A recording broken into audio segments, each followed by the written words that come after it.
The ways in which religious folk think can often seem incomprehensible to those who don't share their God view.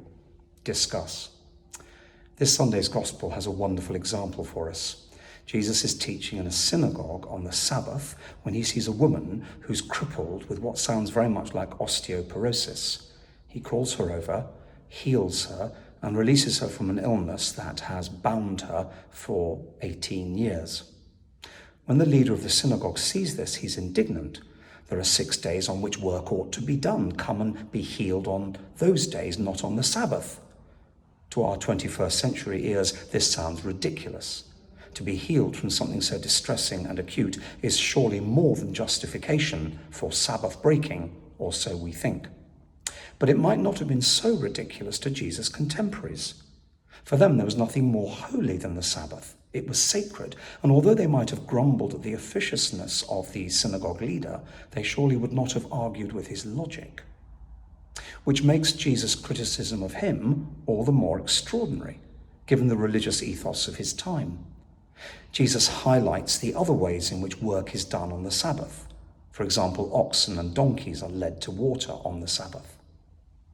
The point, as Jesus seems to hammer it home, as he so often does, is that religion, as a pleasingly busy activity, when it's entirely separate from all other areas of human existence, it's not the vision of the kingdom of God.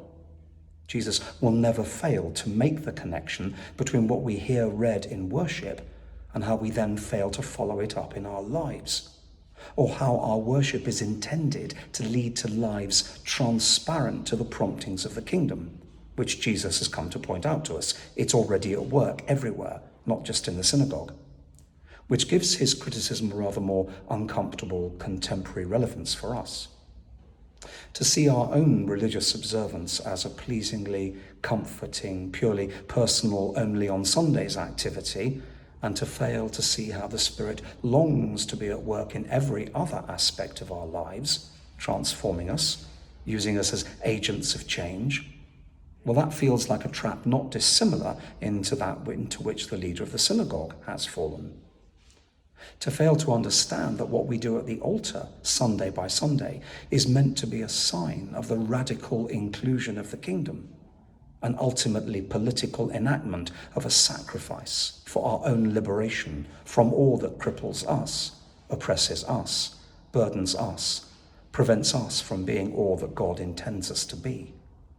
In other words, to look into the heart of the gospel reading for this Sunday and see ourselves not only as the synagogue leader, with our own particular version of where and when and how we think God ought to be at work, but also to recognize ourselves in the crippled woman, longing to stand upright and rejoice in the love that gathers us in. Sometimes the views which our faith inspires will seem strange to the non-religious. Sometimes we need their perspective to correct our own blindness.